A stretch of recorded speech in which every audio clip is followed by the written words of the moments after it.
Morning बच्चों। आज मैं आपके साथ जो है डिस्कस करने वाला हूँ आपकी जो टेक्स्ट बुक है फर्स्ट फ्लाइट। आपकी टेक्स्ट बुक जो फर्स्ट फ्लाइट है उसका जो लेसन नंबर थर्ड है। आप देख रहे हैं आपकी जो बुक है फर्स्ट फ्लाइट।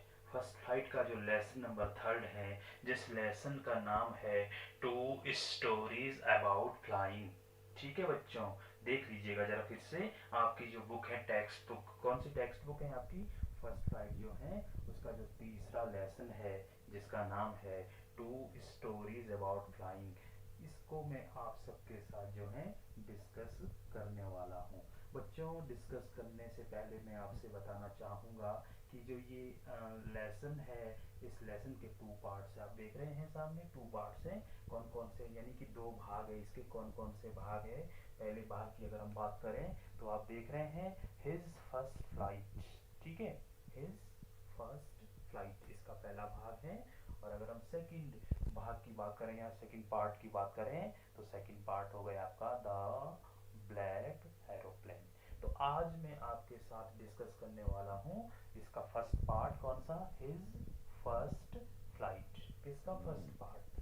जो आपकी जो ये जो लेसन है आपका, ये लेसन नंबर थर्ड जिसका नाम है टू स्टोरीज अबाउट फ्लाइंग, इसका जो फर्स्ट पार्ट है हिज फर्स्ट फ्लाइट, उसकी समरी में आपके सामने जो है डिस्कस करने वाला हूँ। उसका जो ओवरव्यू है लेसन का, उसमें मेन मेन कौन सी बातें हैं, कौन कौन सी चीज़ें हैं, वो मैं आपके साथ डिस्कस कर रहा हूँ। उम्मीद है कि आप ध्यान से सुनेंगे। तो चलिए शुरू करते हैं। आप देख रहे हैं this is a fictious story.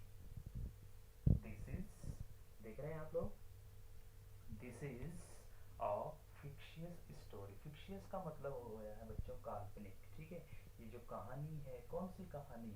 ये जो कहानी जिसकी मैं आपको बात कर रहा हूँ, जिसके बारे में बात कर रहा हूँ मैं आपको, हिज फर्स्ट फ्लाइट एक कहानी है। ठीक है, ये कैसी कहानी है? This is a fictious story of a young seagull. एक यंग सीगल बच्चों, सीगल एक पक्षी है, एक पक्षी है सीगल, उसके बारे में यह कहानी। और कैसी कहानी है? फिक्शियस स्टोरी है, काल्पनिक कहानी है। आगे देखिएगा, the time had come when he must learn to fly. ठीक है बच्चों, जब वो छोटा, जो सीगल है जब वो छोटा होता है, और छोटे होने के बाद धीरे धीरे जो बड़ा हो जाता है, और फिर वो एक समय आता है, जब फिर वो समय आता है कि जब उसे क्या करना होता है।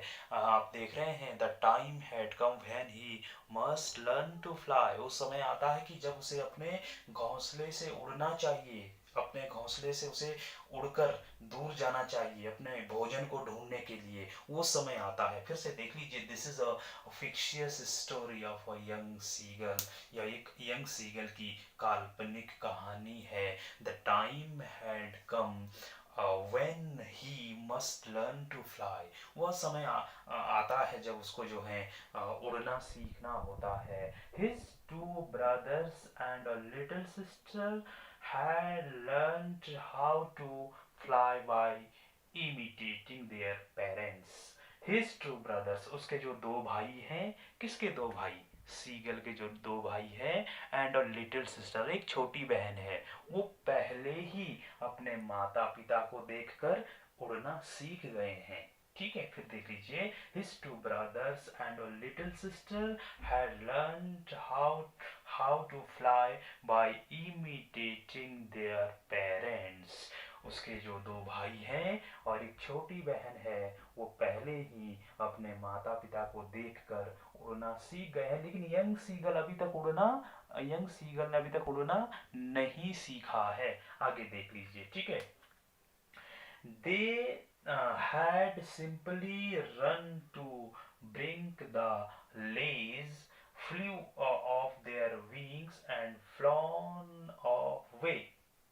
यहाँ पे बताया गया है कि जो सीगल के दो भाई और एक छोटी बहनों क्या करते हैं, they had simply run to the brink. Brink का मतलब हो गया बच्चों किनारा। ठीक है, वो लोग जो है क्या करते हैं भाई, सामान्य रूप से जो है किनारे तक दौड़ के आते हैं। किनारा किसका किनारा होता है? लेज। लेज का मतलब होता है बच्चों एक ऐसी चट्टान जिसका हिस्सा बाहर निकला हुआ हो, इस तरह से जैसे हम कहेंगे, ये माना कि एक चट्टान है तो इसका जो किनारा है इसको हम क्या क्या कहेंगे? लेज। LED ये लेज हो गए, ठीक है। वो क्या करते हैं, दौड़ कर आते हैं सीधा, अब जो बाहर उभरी हुई जो निकली हुई चट्टान है वहां तक दौड़ कर आते हैं, कौन, सीगल के दो भाई और एक छोटी बहन दौड़कर बाहर यहाँ तक इस किनारे तक आते हैं और फिर क्या करते हैं, फ्लू ऑफ देयर विंग्स, अपने पंखों को फड़फड़ाते हैं, एंड फ्लॉन ऑफ वे, और अपने रास्ते में उड़ जाते हैं, ठीक है। But the young seagull come to the brink and try to fly in the air. Young seagull भी ऐसा करता है जैसे उसके दो भाई और उसकी बहन कर रहे हैं, वो भी करता है, वो भी क्या करता है, देखिए क्या करता है। But the young seagull come to the brink, brink मतलब किनारा, किसका किनारा, लेज का किनारा, लेज मतलब क्या हुआ, बाहर निकली हुई चट्टान का किनारा, ठीक है।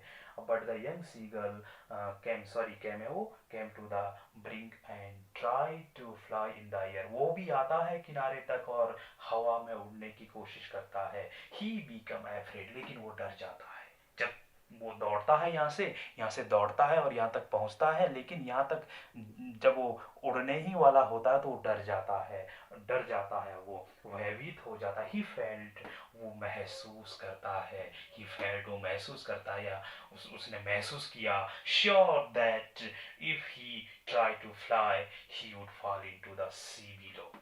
उसे यह लगता था कि अगर मैं उड़ जाऊं, अगर मैं उड़ूं, उसे यह निश्चित रूप से उसने यह मान लिया था, अगर मैं उड़ूं तो मेरे जो पंख हैं वो मुझे सपोर्ट नहीं करेंगे और मैं क्या हो जाऊंगा कि नीचे जो एक समुद्र था, समुद्र महान समुद्र था, कि मैं जाके सीधा कहाँ पे गिर जाऊंगा, समुद्र में गिर जाऊंगा। क्योंकि वो उसे यह मतलब उसने यह मान लिया था कि अगर मैं उड़ूंगा तो मेरे पंख मुझे सपोर्ट नहीं करेंगे और मैं समुद्र में गिर जाऊंगा, इसलिए वह यहाँ से आगे नहीं बढ़ पाता था, ठीक है।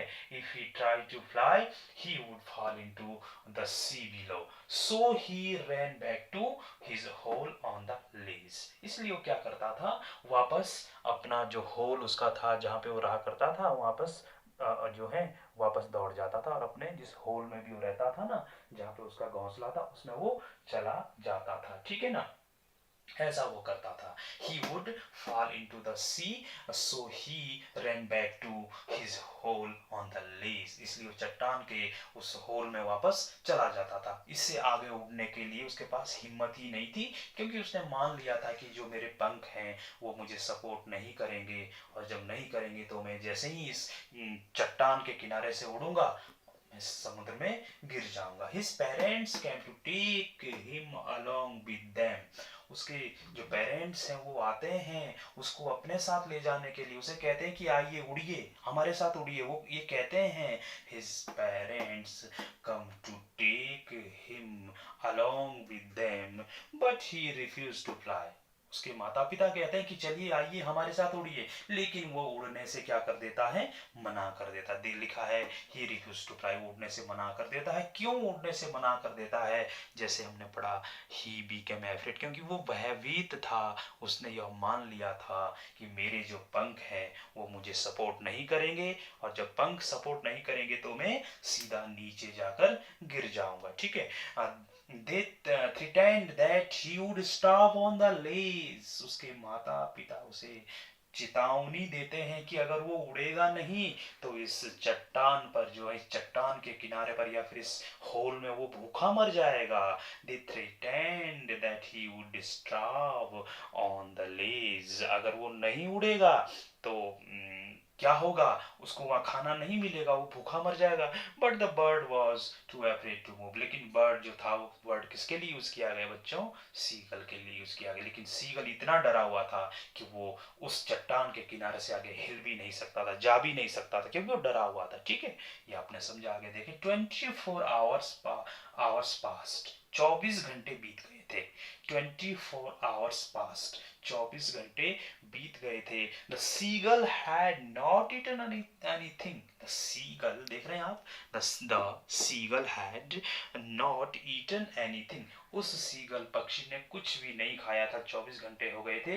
ही began to feel very hungry, उसको बहुत भूख लगी हुई थी। He began to feel very hungry, उसे बहुत भूख लगनी शुरू हो गई थी, क्योंकि उसने पिछले 24 घंटे से कुछ नहीं खाया था। He saw his mother sitting on the plateau.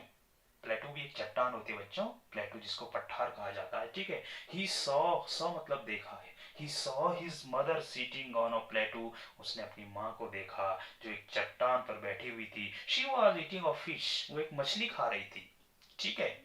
उस सीगल ने तो 24 घंटे से कुछ नहीं खाया था, और जब उसने देखा कि उसकी जो मदर है वो एक प्लेटू पर बैठी हुई है, चट्टान पर बैठी हुई है और मछली खा रही है, the the site the site increased his hunger, इस दृश्य ने उसकी भूख को और बढ़ा दिया, क्योंकि देखो ऑलरेडी वो 24 घंटे से भूखा था, और फिर वो अपनी माँ को देख रहा था कि वो मछली खा रही थी, तो भोजन को देखकर या मछली को देखकर उसकी जो भूख है वो और ज्यादा बढ़ गई। He pleaded her mother to give him some food, उसने अपनी मम्मी से कहा कि मुझे भी कुछ खाना दे, मुझे भी कुछ खाना दे, क्योंकि मुझे बहुत भूख लगी है, पिछले 24 घंटे से मैंने कुछ नहीं खाया है। The mother looked at him derisively, लेकिन जो मदर है ना, वो मदर, उसकी जो मदर है वो उसकी तरफ देखती है जब वो फूड मांगता है, जब वो भोजन मांगता है अपनी मदर से, लेकिन उसकी जो मदर है वो उसे डेराइसिवली का मतलब हुआ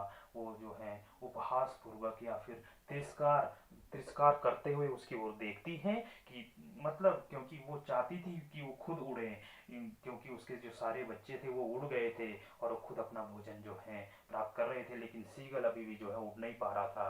तो तिरस्कार की दृष्टि से या फिर ऐसा हम कहेंगे कि उपहास पूर्वक उसकी जो मदर है वो उसकी ओर देखती हैं। बट द नेक्स्ट मोमेंट, लेकिन अगले ही क्षण में पहले वो तिरस्कार की दृष्टि से या फिर उपहास पूर्वक अपने उस छोटे सीगल की ओर देखती हैं, लेकिन बट द नेक्स्ट मोमेंट, अगले ही क्षण में she picked up a piece of fish, वो एक मछली का टुकड़ा उठाती है एंड फ्लू टुवर्ड्स हिम, और उसकी ओर उड़ जाती है, ठीक है। अगले ही क्षण में वो क्या करती है, एक मछली का पीस उठाती है और उसकी ओर उड़ जाती है। इससे आगे क्या होता है, बहुत ही इंटरेस्टिंग कहानी है बच्चों, इंपॉर्टेंट भी है। इससे आगे क्या होता है मैं आपको अगले पार्ट में आपसे जरूर बताऊंगा। उम्मीद करता हूँ कि आपको समझ में आया होगा, और अगर समझ में आपको नहीं आया है तो ज़रूर कमेंट करें, लिख कर भेजें, ठीक है, कि ये मुझे समझ में नहीं आया सर, जो भी वर्ड आपको नहीं आता है मैं आपको पूरा प्रयास करूँगा कि आप जो है आपको मैं अच्छे से समझा सकूँ। बच्चों आप देख रहे हैं जैसे कि आजकल जो है हमारी स्कूल बंद है, और हम आपको जो है ऑनलाइन ही मतलब ऑनलाइन स्टडी हम आपसे करवा सकते हैं, इसलिए मैंने अपने घर पे ही जो है एक बोर्ड लगा लिया है, अपने घर पे एक वाइट बोर्ड लगा लिया है, और वहीं यहीं से जो है वीडियो बनाकर मैं आप तक पहुंचाने का प्रयास कर रहा हूं। उम्मीद करता हूं कि मेरा ये प्रयास सफल होगा, और फिर भी अगर कोई कमी रह जाएगी तो ज़रूर बताइएगा, जो मुझसे प्रयास होगा एक शिक्षक होने के नाते मैं ज़रूर करूँगा। आज के लिए इतना ही, धन्यवाद, नमस्कार।